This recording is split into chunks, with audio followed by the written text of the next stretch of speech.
क्या कबीर साहब नास्तिक थे? लिखा लिखी की है नहीं, देखा देखी की बात, दुल्हा दुल्हन मिल गए, फीकी पड़ी बारात। लिखा लिखी की बात नहीं है और पूरी दुनिया लिखा लिखी पर चल रही है। कबीर साहेब का जो सत्संग है वो मानने का नहीं, जानने का है। विश्वास करने का नहीं, विवेक करने का है। श्रद्धा करने का नहीं, सत्य को जानने और जीने का है। फिर ये क्यों टैग लगाया जाता है कि कबीरपंथी भगवान नहीं मानते? क्यों मानेगा भाई? आपके कहने से हम गोबर को लड्डू मान लें?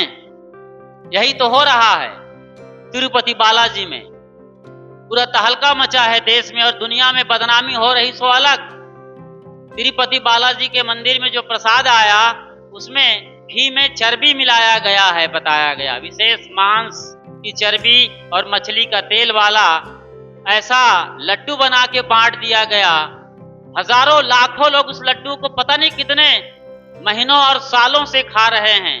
चलो, खाने वालों को तो माफ किया जाता है, साधारण बुद्धि के आदमी हैं, भक्त हैं, श्रद्धालु हैं। भगवान को क्यों पता नहीं चला? सबसे बड़ा सवाल है आज देश का। जो भगवान वहां बैठा है, जिनके नाम पर लड्डू बांटा जा रहा है, उस भगवान को क्यों नहीं पता चला कि जो मेरे भक्तों के लिए प्रसाद आया है।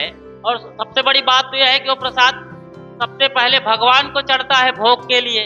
उनको खुद पता नहीं चल रहा है कि मेरे लिए जो भोजन भोग आया है लड्डू का, उसमें चर्बी मिली है, मांस मिला है, मछली का तेल मिला हुआ है। तो धड़ल्ले से लोग खा रहे हैं और बड़ा काला बाजार का कारोबार चल रहा है। ये हमारा देश है। धर्म के नाम पर हम लोग आंख मूंद लेते हैं। ठीक वैसे ही जैसे सहारा रेगिस्तान में शुतुर मुर्ग होता है। शुतुर मतलब ऊंट, मुर्ग मतलब मुर्गा मुर्गी। तो ऊंट के ऊंचाई का लगभग वो बड़ा सा मुर्गा होता है। वो देखता है कि शेर दौड़ा रहा है तो बालू में अपने गर्दन को, बड़ी लंबी गर्दन है, उसको गाड़ देता है, सिर को गाड़ देता है बालू में। उसे लगता है मैं शेर को नहीं देख रहा हूं, तो कुछ नहीं करेगा मेरा शेर। शेर तो देख रहा है भाई। शेर आता है और पंजा मार करके सारा खून पी जाता है, सारा मलिदा चबा कर खा जाता है। यही हम लोग हैं। जो करेगा भगवान करेगा, वही जाने, वही खिला रहा है, वही पिला रहा है। सब कुछ भगवान के हवाले आज छोड़ दिया गया है। ना अपनी कोई जिम्मेदारी है, रिस्पांसिबिलिटी है, ना कोई ड्यूटी है, ना कोई कर्तव्य है कि हम क्या कर सकते हैं। मैं एक माँ हूं तो मेरा क्या कर्तव्य है घर के लिए? कभी सोचते हैं? एक पिता होने के नाते, एक बड़े बुजुर्ग होने के नाते, गांव का मुखिया होने के नाते, देश का प्रधानमंत्री होने के नाते मुझे क्या सोचना चाहिए कि मैं सब भगवान के हवाले कर दूं। और लोग कहते हैं कि कबीरपंथी नास्तिक हैं, भगवान नहीं मानते हैं। ऐसी बात है। भगवान को कबीरपंथी मानते नहीं, ये बिल्कुल 1000% सच है। और इससे भी बड़ा 10 करोड़% सच्चाई ये है कि कबीरपंथी भगवान को जानते हैं। तभी तो साहब ने कहा है पानी पीजिए छान कर। एक उदाहरण ले रहा हूं मैं। एक उदाहरण से, जैसे एक चावल को चेक किया जाता है तो सारा जो चावल पक रहा है हांडा में या हांडी में, पता चल जाता है इसका अभी भात बनने वाला है। सारे दाने को मसल मसल के नहीं चेक करोगे आप, वरना वो हलवा हो जाएगा, पेस्ट हो जाएगा। तो पानी छान के पीना है। क्यों पीना है जी छान के? क्या छान के नहीं पिएंगे तो मर जाएंगे? नहीं, पाप होगा।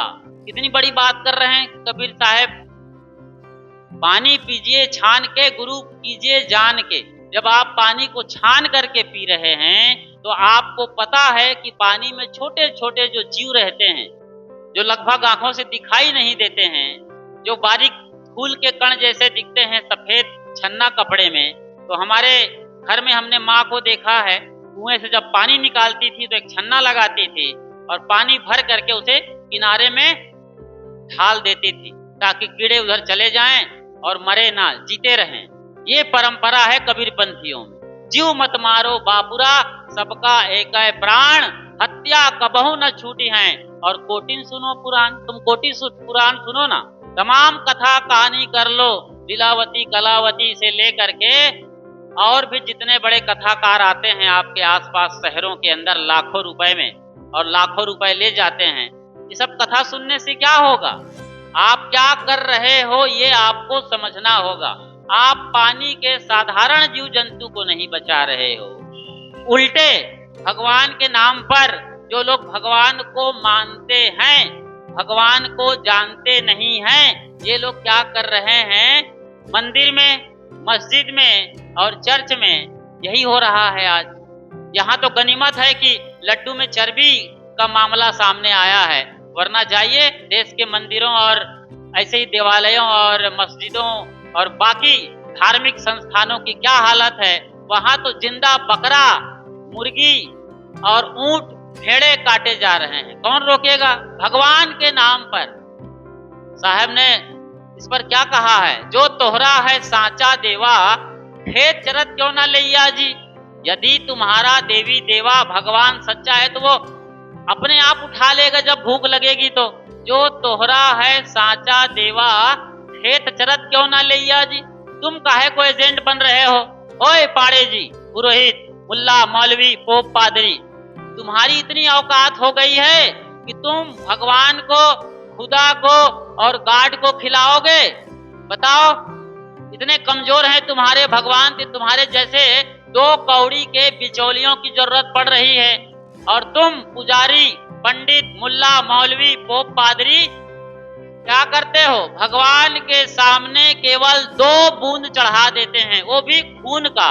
और सारा ये लोग और इनके तमाम अनुयायी जो भगवान के पुजारी हैं, सारा का सारा बकरा, मुर्गी, भेड़, ऊंट पूरा का पूरा गटक जाते हैं। कैसा देश है हमारा? भगवान के नाम पर इतना बड़ा पाप खुले आम। हम जो है वो क्या कहते हैं उसको, जहां पर कत्ल खाना चलाते हैं। हमारे मंदिर, देवालय इस दुनिया में सबसे बड़े कत्ल खाना है भगवान के नाम पर, खुदा के नाम पर, अल्लाह के नाम पर, गॉड और लॉर्ड के नाम पर। और कहते हैं कबीरपंथी भगवान नहीं मानते हैं। अरे क्या नहीं मानते भाई?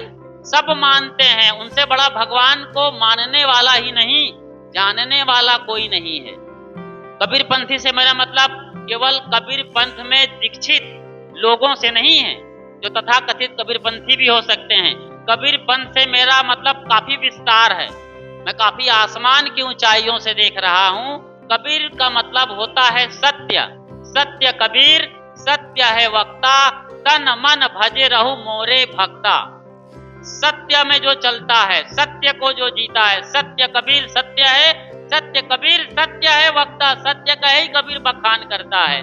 और कबीर के सच्चाई को जो जीता है, दुनिया के किसी कोने में हो, वही सच्चा कबीरपंथी है। कबीर साहब के अनुयायी पाकिस्तान में भी हैं। जी हाँ, राणा जी हैं, एक बड़े प्रेमी हैं अपने पूरे परिवार के साथ।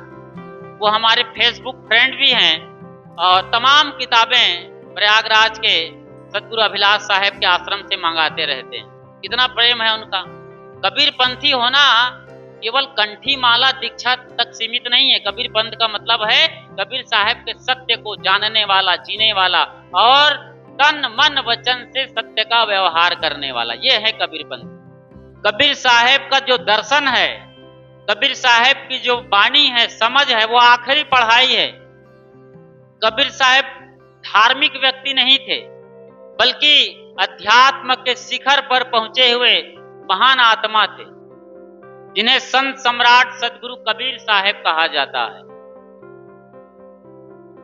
कबीरपंथी भी मानते हैं, क्यों नहीं मानते हैं?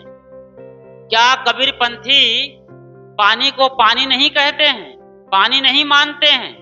वो पानी मानते भी हैं, कहते भी हैं और पानी को जानते भी हैं। अब आप कहेंगे कैसे जानते हैं? गैर कबीरपंथी या जो भगवानवादी है वो भी पानी को जानते हैं। हाँ, यहाँ पर फर्क आएगा।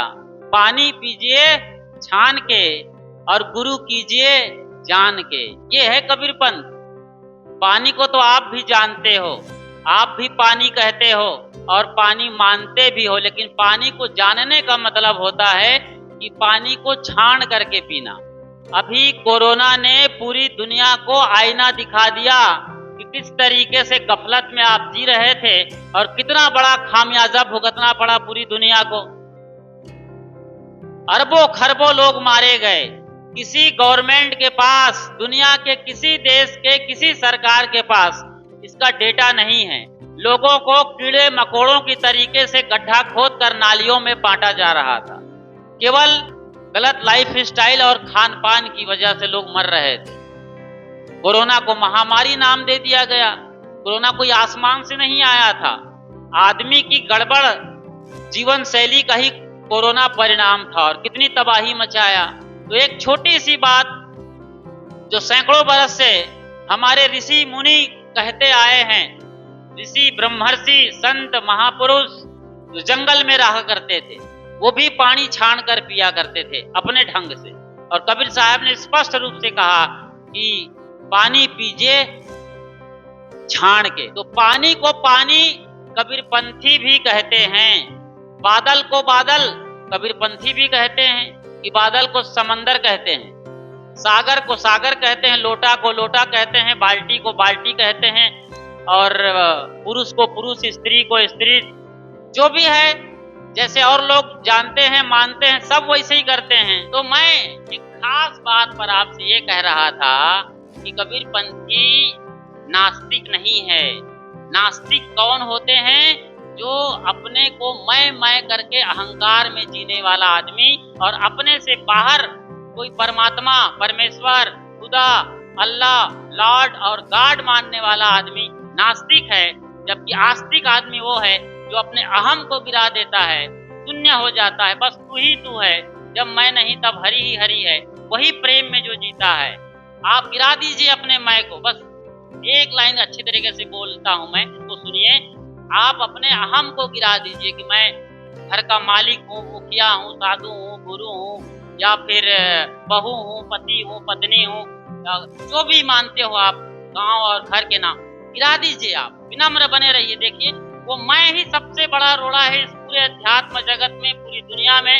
जो सारा खेल चल रहा है, लड़ाई झगड़ा का, रूस यूक्रेन का, इजराइल फिलिस्तीन का, भारत पाक का, और दुनिया भर में धर्म के नाम पर जो खून बहाए जाते हैं, वो सारा मामला होता है मैं मानने से। इस अहम को मिटाइए। हम बाकी दुनिया का ठेका नहीं ले सकते, दूसरे घर का नहीं, मैं अपना, आप अपने और अपने घर का। इस अहम को गिरा दीजिए, फिर भगवान प्रकट किए, वही असली भगवान है। भगवान, हा से भूमि से गगन, वा से वायु, ना से नील और आ से आसमान। इसमें सब आ गया, पूरा संपूर्ण जगत को अपना रूप देख लेना। इसी में हूँ, इससे ही मैं बना हूँ। मेरा शरीर क्या है? थोड़ा सा आया था मैं 2.5 किलो का, 3 किलो का, आज 70 किलो का हूँ, 80 किलो का हूँ। क्यों जी? क्यों ऐसा हो गए? क्योंकि आपने कई टन आलू खा लिया है, इतना ट्रैक्टर का टंकी का पानी पी गया है, इतना खा पी करके, और कई बोरा चावल, दाल और बाकी चीजें। 70 किलो के आए थे, 2.5 किलो, 2 किलो के, 70 किलो के। ये मैं बना है पृथ्वी से, पानी से, आग से, हवा से। इसको हटाइए। ये मैं अभी भी है और कल चला जाएगा, अभी भी नहीं है और कल भी नहीं रहेगा। लेकिन वो असली मैं जो भीतर बैठा है, वो अभी भी है, आज भी है, कल भी रहेगा। उसी को बचाइए।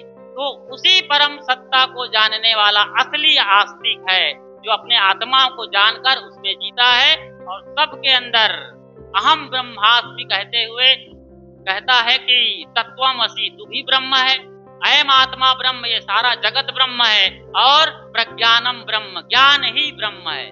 उसी ज्ञान में जीना है। बहुत विस्तार से ज्ञान लीजिए, सच्चे सद्गुरु संतों के निकट आइए, बैठिए, ज्ञान ध्यान सीखिए और अपने जीवन का कल्याण करिए। बोलिए सद्गुरु कबीर साहेब की जय। साहेब बंदगी साहेब।